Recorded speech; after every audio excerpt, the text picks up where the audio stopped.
या देवी सर्वभूतेषु मां शक्तिरूपेण संस्थिता नमस्तस्यै नमस्तस्यै नमस्तस्यै नमो नमः। जय माता दी दोस्तों, आप सभी को चैत्र नवरात्रि की हार्दिक शुभकामनाएं। आप सभी पर मां जगदम्बा की कृपा सदा सर्वदा बनी रहे। आज से आप हमारे चैनल पर प्रतिदिन सुनेंगे श्री दुर्गा सप्तशती का पाठ। 30 मार्च दिन रविवार से चैत्र नवरात्रि का प्रारंभ हो रहा है। तो नवरात्रि का व्रत जो भी भक्त रखते हैं, तो नवरात्रि व्रत के साथ यदि दुर्गा सप्तशती का पाठ सुना जाए तो उन भक्तों की सभी मनोकामनाएं मां भवानी की कृपा से पूर्ण होती हैं। तो आपको प्रतिदिन दुर्गा सप्तशती के सभी अध्याय हमारे चैनल पर सुनाए जाएंगे। तो आप लोग चैनल को सब्सक्राइब नहीं किया है तो चैनल को सब्सक्राइब जरूर कर लीजिएगा। आज का अध्याय शुरू होने से पहले सप्त श्लोकी दुर्गा पाठ करते हैं। तो इसमें शिव जी बोले कि हे देवी, तुम भक्तों के लिए सुलभ और समस्त कर्मों का विधान करने वाली हो। कलयुग में कामनाओं की सिद्धि हेतु यदि कोई उपाय हो तो उसे अपनी वाणी द्वारा सम्यक रूप से व्यक्त करो। देवी ने कहा, हे देव, आपका मेरे ऊपर बहुत स्नेह है। कलयुग में समस्त कामनाओं को सिद्ध करने वाला जो साधन है वह बतलाऊंगी, सुनो। उसका नाम है अम्बा स्तुति। ओम इस दुर्गा सप्त श्लोकी स्रोत मंत्र के नारायण ऋषि हैं। अनुष्टुप छंद है। श्री महाकाली, महालक्ष्मी और महासरस्वती देवता हैं। श्री दुर्गा की प्रसन्नता के लिए सप्त श्लोकी दुर्गा पाठ में इसका विनियोग किया जाता है। वे भगवती महामाया देवी ज्ञानियों के भी चित्त को बलपूर्वक खींचकर मोह में डाल देती हैं। माँ दुर्गे आप स्मरण करने पर सब प्राणियों का भय हर लेती हैं और स्वस्थ पुरुषों द्वारा चिंतन करने पर उन्हें परम कल्याणमयी बुद्धि प्रदान करती हैं। दुख, दरिद्रता और भय हरने वाली देवी आपके सिवा दूसरी कौन है, जिसका चित्त सबका उपकार करने के लिए सदा ही दयार्द रहता हो। नारायणी, तुम सब प्रकार का मंगल प्रदान करने वाली मंगलमयी हो, कल्याणदायिनी शिवा हो, सब पुरुषार्थों को सिद्ध करने वाली शरणागत वत्सला, 3 नेत्रों वाली एवं गौरी हो, तुम्हें नमस्कार है। शरण में आए हुए दीनों एवं पीड़ितों की रक्षा में संलग्न रहने वाली तथा सबकी पीड़ा दूर करने वाली नारायणी देवी, तुम्हें नमस्कार है। सर्वस्वरूपा, सर्वेश्वरी तथा सब प्रकार की शक्तियों से संपन्न दिव्य रूपा दुर्गा देवी, सब भयों से हमारी रक्षा करो, तुम्हें नमस्कार है। देवी, तुम प्रसन्न होने पर सब रोगों को नष्ट कर देती हो और कुपित होने पर मनोवांछित सभी कामनाओं का नाश कर देती हो। जो लोग तुम्हारी शरण में जा चुके हैं उन पर विपत्ति तो आती ही नहीं। तुम्हारी शरण में गए हुए मनुष्य दूसरों को शरण देने वाले हो जाते हैं। सर्वेश्वरी, तुम इसी प्रकार तीनों लोकों की समस्त बाधाओं को शांत करो और हमारे शत्रुओं का नाश करती रहो। इस प्रकार से श्री दुर्गा सप्त श्लोकी संपूर्ण हुआ। अब आप सभी माँ दुर्गा का ध्यान करते हुए दुर्गा सप्तशती पाठ का पहला अध्याय ध्यान पूर्वक सुने। पहले अध्याय में मेधा ऋषि का राजा सूरत और समाधि को भगवती की महिमा बताते हुए मधुकैटभ वध का वर्णन किया है। प्रथम चरित्र के ब्रह्मा ऋषि, महाकाली देवता, गायत्री छंद, नंदा शक्ति, रक्त दंतिका बीज, अग्नि तत्व और ऋग्वेद स्वरूप हैं। श्री महाकाली देवता की प्रसन्नता के लिए प्रथम चरित्र के जप में विनियोग किया जाता है। भगवान विष्णु के सो जाने पर मधु और कैटभ को मारने के लिए कमल जन्मा ब्रह्मा जी ने जिनका स्तवन किया था, उन महाकाली देवी का मैं सेवन करता हूँ। वे अपने 10 हाथों में खड्ग, चक्र, गदा, बाण, धनुष, परिग, शूल, भुशुंडी, मस्तक और शंख धारण करती हैं। उनके 3 नेत्र हैं। वे समस्त अंगों में दिव्य आभूषणों से विभूषित हैं। उनके शरीर की कांति नीलमणि के समान है तथा वे 10 मुख और 10 पैरों से युक्त हैं। मार्कंडेय जी बोले कि सूर्य के पुत्र सावर्णी, जो 8वें मनु कहे जाते हैं, उनकी उत्पत्ति की कथा विस्तार पूर्वक कहता हूँ, सुनो। सूर्य कुमार महाभाग सावर्णी भगवती महामाया के अनुग्रह से जिस प्रकार मनवंतर के स्वामी हुए वही प्रसंग सुनाता हूँ। पूर्व काल की बात है। स्वारोचिस मनवंतर में सूरत नाम के एक राजा थे जो चैत्र वंश में उत्पन्न हुए थे। उनका समस्त भूमंडल पर अधिकार था। वे प्रजा का अपने औरस पुत्रों की भांति धर्म पूर्वक पालन करते थे। तो भी उस समय कोला विंध्वसी नाम के क्षत्रिय उनके शत्रु हो गए। राजा सूरत की दंड नीति बड़ी प्रबल थी। उनका शत्रुओं के साथ संग्राम हुआ। यद्यपि कोलाध्वंसी संख्या में कम थे, तो भी राजा सूरत युद्ध में उनसे परास्त हो गए। तब वे युद्ध भूमि से अपने नगर को लौट आए और केवल अपने देश के राजा होकर रहने लगे। समुची पृथ्वी से अब उनका अधिकार जाता रहा, किंतु वहां भी उन प्रबल शत्रुओं ने उस समय महाभाग राजा सूरत पर आक्रमण कर दिया। राजा का बल क्षीण हो गया था, इसलिए उनके दुष्ट बलवान एवं दुरात्मा मंत्रियों ने वहां उनकी राजधानी में भी राजकीय सेना और खजाने को हथिया लिया। सूरत का प्रभुत्व नष्ट हो चुका था, इसलिए वे शिकार खेलने के बहाने घोड़े पर सवार हो वहां से अकेले ही एक घने जंगल में चले गए। वहां उन्होंने विप्रवर मेधा मुनि का आश्रम देखा, जहां कितने ही हिंसक जीव अपनी स्वाभाविक हिंसावृत्ति छोड़कर परम शांत स्वभाव से रहते थे। मुनि के बहुत से शिष्य उस वन की शोभा बढ़ा रहे थे। वहां जाने पर मुनि ने उनका सत्कार किया और वे उन मुनि श्रेष्ठ के आश्रम पर इधर उधर विचरते हुए कुछ काल तक रहे। फिर ममता से आकृष्ट चित्त होकर वहां इस प्रकार चिंता करने लगे। पूर्व काल में मेरे पूर्वजों ने जिसका पालन किया था वही नगर आज मुझसे रहित है। पता नहीं मेरे दुराचारी भृत्यगण उसकी धर्म पूर्वक रक्षा करते हैं या नहीं। जो सदा मद की वर्षा करने वाला और सूरवीर था, वह मेरा प्रधान हाथी अब शत्रुओं के अधीन होकर ना जाने किन भोगों को भोगता होगा। जो लोग मेरी कृपा, धन और भोजन पाने से सदा मेरे पीछे पीछे चलते थे, वे निश्चय ही अब दूसरे राजाओं का अनुसरण करते होंगे। उन अपवयी लोगों के द्वारा सदा खर्च होते रहने के कारण अत्यंत कष्ट से जमा किया हुआ मेरा वह खजाना खाली हो जाएगा। ये तथा और भी कई बातें राजा सूरत निरंतर सोचते रहते थे। एक दिन उन्होंने वहां विप्रवर मेधा के आश्रम के निकट एक वैश्य को देखा और उससे पूछा, भाई तुम कौन हो? यहाँ तुम्हारे आने का क्या कारण है? तुम क्यों शोकग्रस्त और अनमने से दिखाई देते हो? राजा सूरत का यह प्रेम पूर्वक कहा हुआ वचन सुनकर वैश्य ने विनीत भाव से उन्हें प्रणाम करके कहा, राजन, मैं धनियों के कुल में उत्पन्न एक वैश्य हूँ। मेरा नाम समाधि है। मेरे दुष्ट स्त्री पुत्रों ने धन के लोभ से मुझे घर से बाहर निकाल दिया है। मैं इस समय धन, स्त्री और पुत्रों से वंचित हूँ। मेरे विश्वसनीय बंधुओं ने मेरा ही धन लेकर मुझे दूर कर दिया है, इसलिए दुखी होकर मैं वन में चला आया हूँ। यहाँ रहकर मैं इस बात को नहीं जानता कि मेरे पुत्रों की, स्त्री की और स्वजनों की कुशल हैं कि या नहीं है। इस समय घर में वे कुशल से रहते हैं अथवा उन्हें कोई कष्ट है। वे मेरे पुत्र कैसे हैं? क्या वे सदाचारी हैं अथवा दुराचारी हो गए हैं? राजा ने पूछा, जिन लोभी स्त्री पुत्र आदि ने धन के कारण तुम्हें घर से निकाल दिया, उनके प्रति तुम्हारे चित्त में इतना स्नेह का बंधन क्यों है? तो वैश्य बोला, आप मेरे विषय में जैसी बात कहते हैं वह सब ठीक है, किंतु क्या करूं, मेरा मन निष्ठुरता नहीं धारण करता।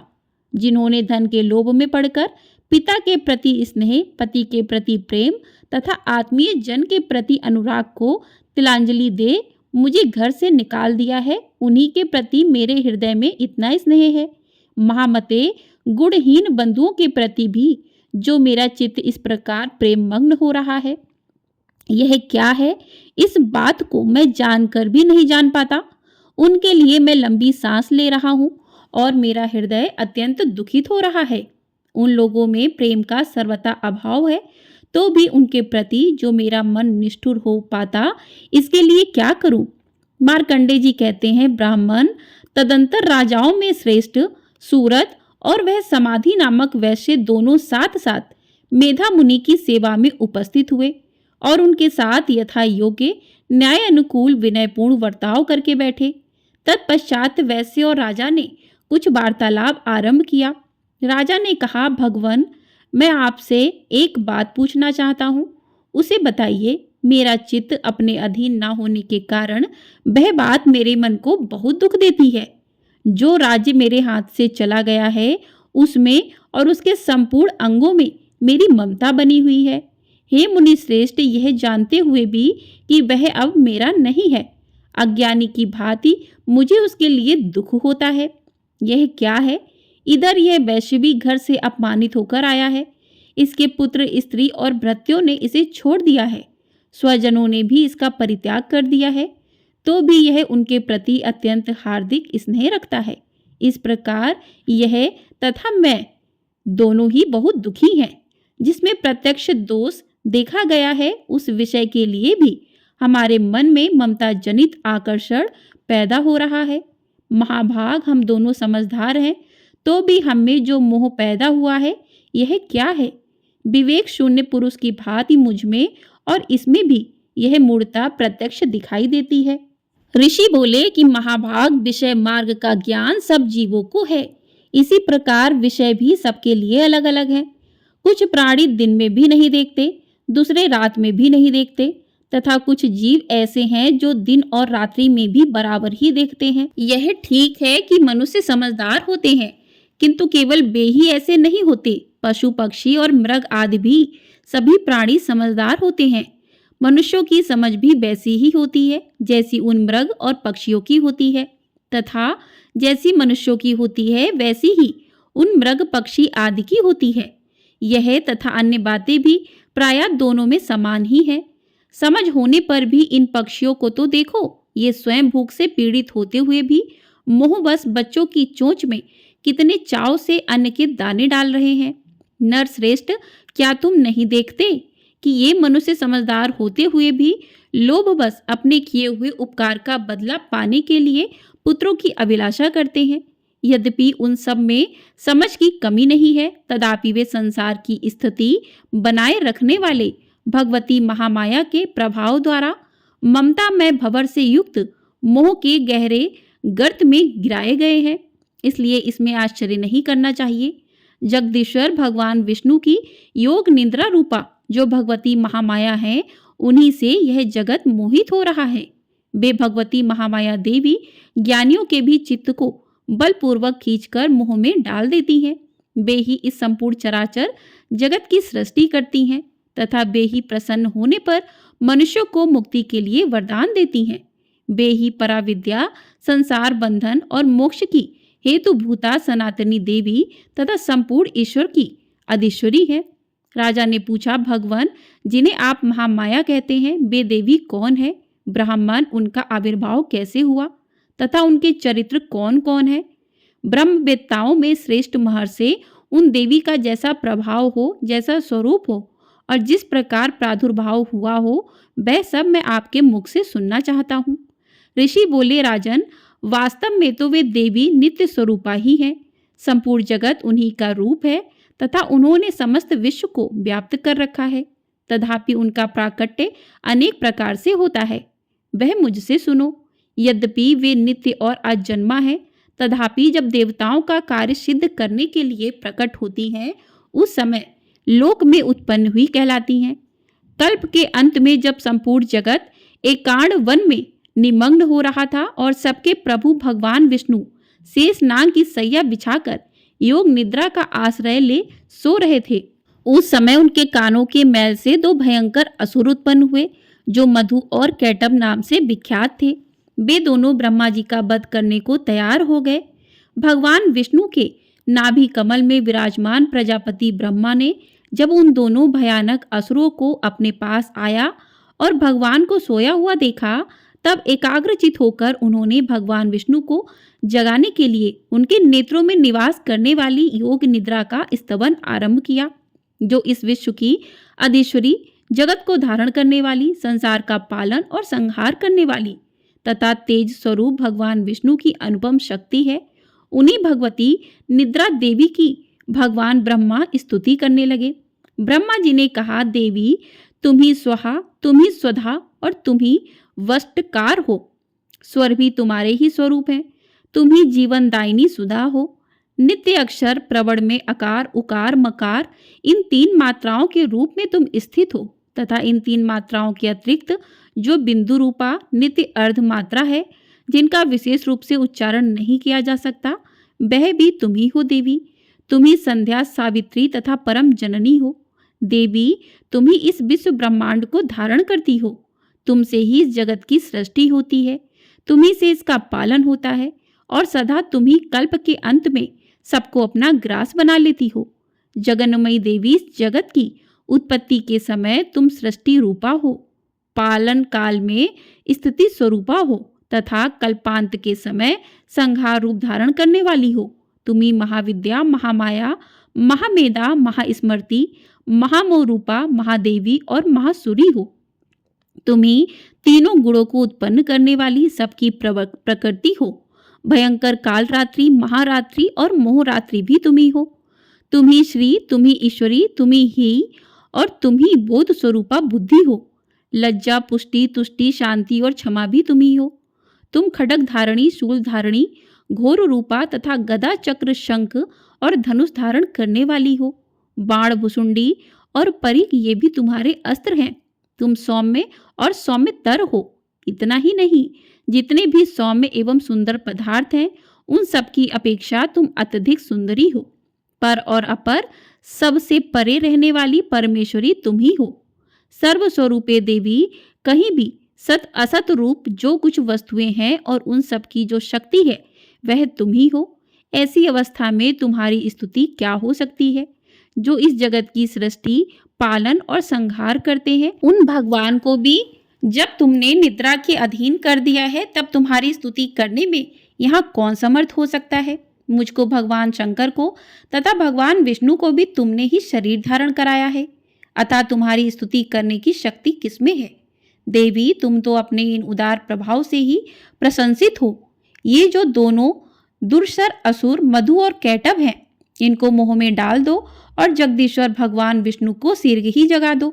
साथ ही इनके भीतर इन दोनों महान असुरों को मार डालने की बुद्धि उत्पन्न कर दो। ऋषि कहते हैं, राजन, जब ब्रह्मा जी ने वहां मधु और कैटभ को मारने के उद्देश्य से भगवान विष्णु को जगाने के लिए तमोगुण की अधिष्ठात्री देवी योग निद्रा की इस प्रकार स्तुति की, तब वे भगवान के नेत्र, मुख, नासिका, बाहु और हृदय और वक्ष स्थल से निकलकर अव्यक्ता जन्मा ब्रह्मा जी की दृष्टि के समक्ष खड़ी हो गई। योग निद्रा से मुक्त होने पर जगत के स्वामी भगवान जनार्दन उस एकाण वर्ण के जल में शेष नाग की सैया से जाग उठे। फिर उन्होंने उन दोनों असुरों को देखा। वे दुरात्मा मधु और कैटभ अत्यंत बलवान तथा पराक्रमी थे और क्रोध से लाल आंखें किए ब्रह्मा जी को खा जाने के लिए उद्योग कर रहे थे। तब भगवान श्री हरि ने उठकर उन दोनों के साथ 5000 वर्षों तक केवल बाहु युद्ध किया। वे दोनों भी अत्यंत बल के कारण उन्मत्त हो रहे थे। इधर महामाया ने भी उन्हें मोह में डाल रखा था, इसलिए वे भगवान विष्णु से कहने लगे, हम तुम्हारी वीरता से संतुष्ट हैं, तुम हम लोगों से कोई वर मांगो। तो श्री भगवान बोले, यदि तुम दोनों मुझ पर प्रसन्न हो तो अब मेरे हाथों से मारे जाओ। बस इतना सा ही मैंने वर मांगा है, यहाँ दूसरे किसी वर से क्या लेना। तो ऋषि कहते हैं, इस प्रकार धोखे में आ जाने पर जब उन्होंने संपूर्ण जगत में जल ही जल देखा, तब कमल नयन भगवान से कहा, जहाँ पृथ्वी जल में डूबी हुई ना हो, जहाँ सूखा स्थान हो, वही हमारा वध करो। ऋषि कहते हैं, तब तथास्तु कहकर शंख, चक्र और गदा धारण करने वाली भगवान ने उन दोनों मस्तक अपनी जांग पर रखकर चक्र से काट डाले। इस प्रकार ये देवी महामाया ब्रह्मा जी की स्तुति करने पर स्वयं प्रकट हुई हैं। अब पुनः तुमसे उनके प्रभाव का वर्णन करता हूँ, सुनो। इस प्रकार से श्री मार्कंडे पुराण में सावर्णिक मनवंतर की कथा के अंतर्गत देवी महात्म्य में मधु कैटभ वध नामक पहला अध्याय पूर्ण हुआ। प्रेम से बोलिए श्री दुर्गा मैया की जय। तो इस प्रकार से आज की वीडियो में श्री दुर्गा सप्तशती पाठ का पहला अध्याय पूर्ण हुआ। कल की वीडियो में आप सुनेंगे श्री दुर्गा सप्तशती पाठ का अध्याय 2 और अध्याय 3। तो आप सभी लोग चैनल पर नए हैं तो चैनल को सब्सक्राइब कर लीजिएगा। आपको हमारे चैनल पर नवरात्रि के 9 दिनों तक माता के अलग-अलग रूपों की कथाएं, साथ ही श्री दुर्गा सप्तशती पाठ के सभी अध्याय प्रतिदिन सुनाए जाएंगे। तो चैनल को सब्सक्राइब जरूर कर लीजिएगा और कमेंट बॉक्स में दुर्गा माता की जय भी अवश्य लिखिएगा। जय भवानी।